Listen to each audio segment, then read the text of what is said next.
Gerald Celente is our guest, and in just 3 short minutes, we're going right back to him. But during the break, the last break, or before last, about 10 minutes ago, I called Ted up, the owner of Genesis and Midas Resources, and I said, do you have any of that gold and silver left from when gold was $900 an ounce and when silver was $1 less? And he said, yes, we're almost out of it, but we have the very tail end, so this is the last.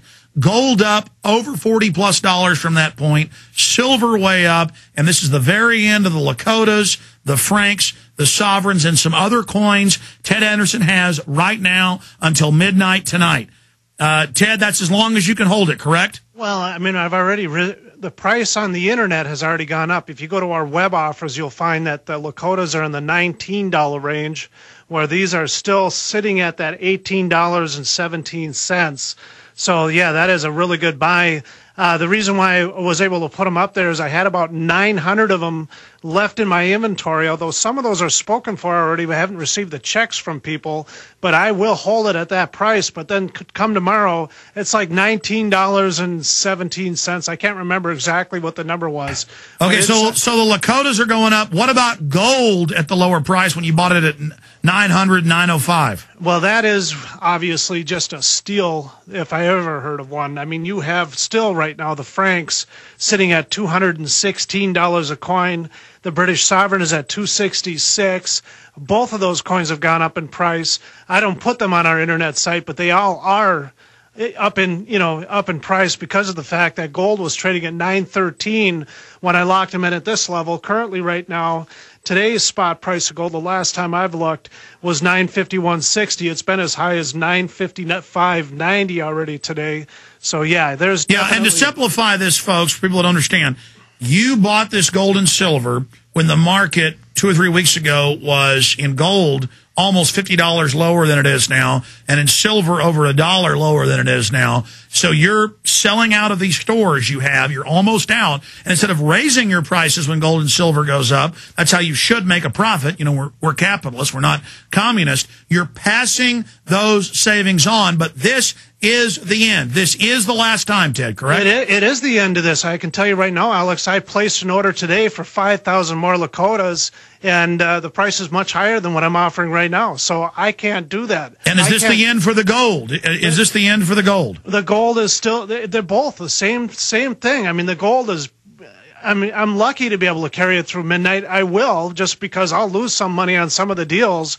But, okay, so you're almost completely out. 1-800-686-2237, 800-686-2237, 800-686-2237. The brokers will be there till midnight tonight. Don't procrastinate. Call today, 1-800-686-2237. And if you're late or if you call and leave a message, then I know Ted in the past will hold the deal into tomorrow when the brokers give you a call. Does that still hold today if they get their call in? Oh, absolutely. Just leave a message on the voice recorder. We're going to honor everybody. So all right, 800-686-2237. You can't get this deal at MidasResources.com. You've got to call and say it's the Alex Jones, Ted Anderson radio special, 800-686-2237. Ted, thank you so much. Yeah, thanks for having me up, Alex. You bet. Going back to Gerald Celente, I appreciate holding the website again. We'll put up on screen for you right now for folks watching at prisonplanet.tv, trendsresearch.com. Gerald, I'm just going to throw this at you in the cold. I don't even know what your view is on this particularly. What do you think of people getting out of paper and moving partially into silver or gold? Is that generally a smart idea? Well, we don't give investment advice, but I can tell you that I'm 80% invested in gold, and I keep buying it. And my strategy, by the way, is that I also hedge my currencies in the sense that I'll own dollars, but I'll also own euros. One goes up, the other goes down. I just want parity to keep what I have. This is about wealth preservation, and to us, gold is the wild card. But having said that, as you may or may not know, in our December 2001, we had said that gold prices had bottomed, and we've been bullish on gold since, and we're predicting in our forecast of gold 2000.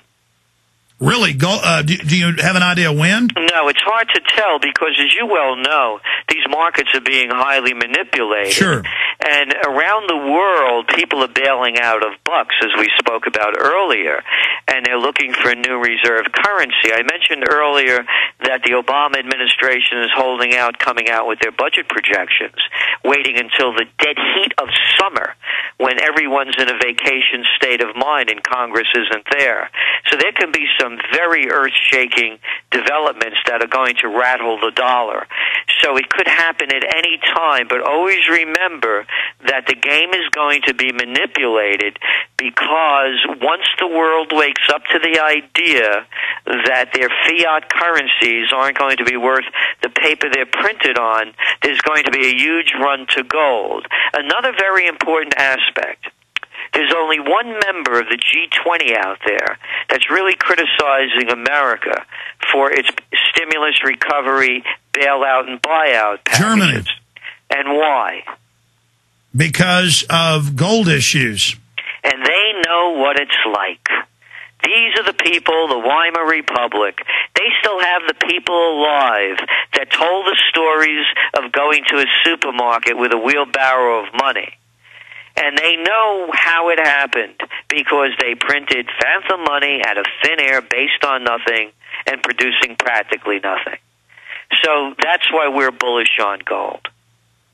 But the bankers, to kill hyperinflation, aren't just loaning the money. So instead, you have everything imploding while they print fiat to buy up real infrastructure. And then, from the experts we've talked to, I want to see if you agree with the general economists we've had on, that then later the hyperinflation comes as an added nightmare over a depression economy, the untold superstorm or perfect storm of hyper-stagflation. Yeah, that's very true. And depression, actually. It's hyperinflation and depression.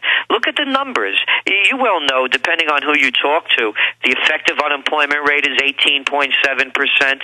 Others are saying the unofficial rate is 20%. Mm-hmm. So that's what we're really looking at. People going, these kids going to college, well, they're going to get jobs doing what? That's what I was about to say. You were saying the next big bubble is the college bubble.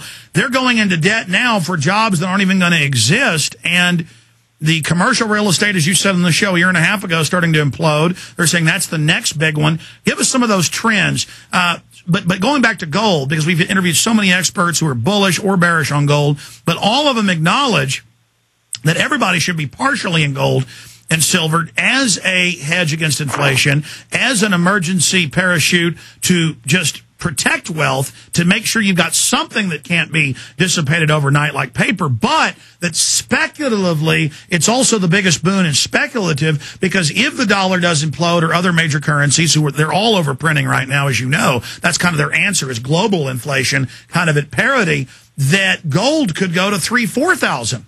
Well, it can. It really can. You know, they keep, and then if there's war on top of this, because who knows?